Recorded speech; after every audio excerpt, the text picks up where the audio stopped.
One of the blessings of bigger churches is the opportunity to cultivate more beauty.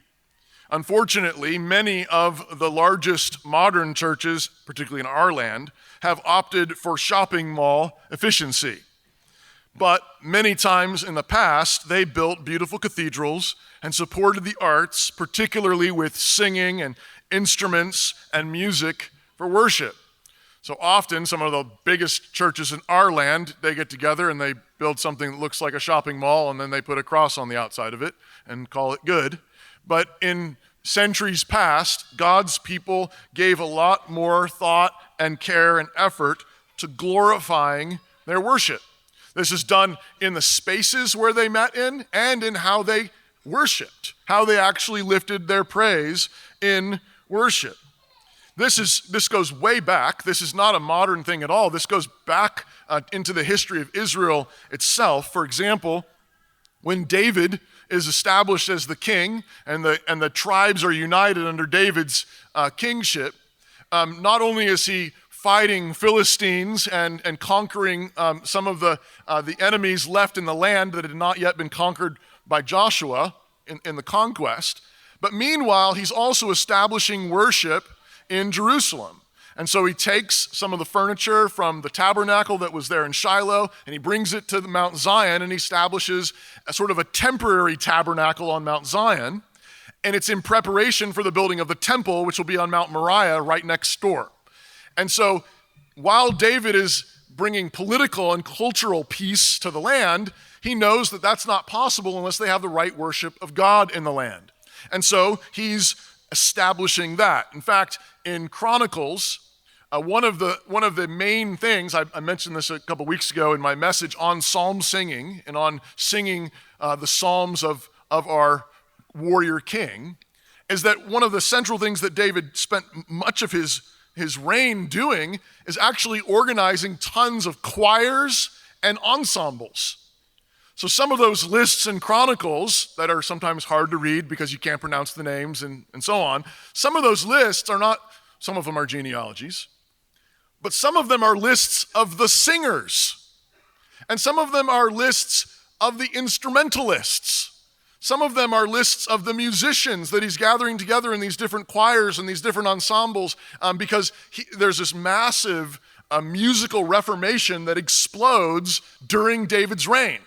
As he's getting ready for the building of the temple, it begins with this massive reformation in singing and music. And then, of course, he's also making preparations for Solomon to build the temple. And so this instinct to glorify worship goes way back.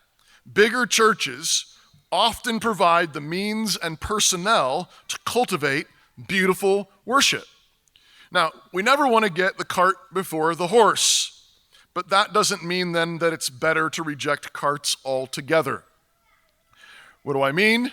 Well, the horse, the thing that drives what we're doing is Jesus Christ and him crucified and worshiping him on the Lord's Day. We want to worship him faithfully every Lord's Day with his people, regardless of circumstances, regardless of where we have to meet.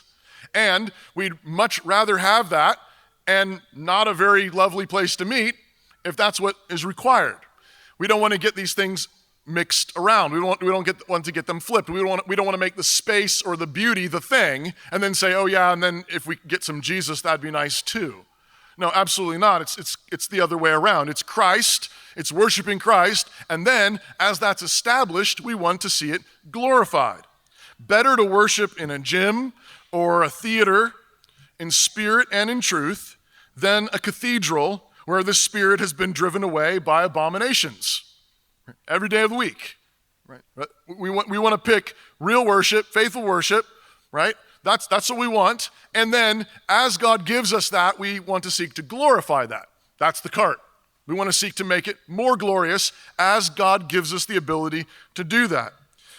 So at the same time, we don't always have to pick. It's better still to worship in the beauty of holiness in every direction. So, if we don't have to pick, what we want is we want faithful worship from the heart, and we want beautiful worship. We want glorified worship. We want to worship God in a space that says glory be to Christ. We want a space that delights in the beauty of holiness. You maybe remember that, Christ Church started in an auto body shop, right? So it's like, yes, if that's what you have, if that's what you have, then that's where you worship. And frequently when the gospel first comes, you don't have anything. You just, let's gather somewhere. Where can we meet? There's a space big enough? Here, push the cars out of the way. We'll worship here. That's glorious. That's great. But we don't want to sort of sentimentalize or romanticize that and think, it's really glorious when you worship in auto body shops. No, it's, we're thankful for it, but we want to glorify it. We want it to match what we're doing. For example, a woman is lovely, first of all, because she trusts the Lord and has a gentle and quiet spirit. That's what 1 Peter 3 says. That her beauty, feminine beauty, the center of that is a gentle and quiet spirit that trusts the Lord. But because that's true, when a woman has that true inner beauty, it's fitting that she adorns her body and her life to match it. We don't want to confuse those things. You don't want to flip it around and say all that matters is the external. No, absolutely not. You want the internal to be the center. That's the point. But because it's beautiful in there, you want to testify to that by being beautiful out there. It's supposed to match. And you want those things to match. And so likewise, the bride of Christ in Revelation 21, John says he saw the New Jerusalem descending out of heaven to earth, adorned as a bride for her husband. That's the church. That's the church coming down out of heaven. And as it is established here on earth, as the kingdom is established, we should be praying for and working for the beauty of that glory. And so, first of all, the blessing of a big church is more opportunities to establish that beauty.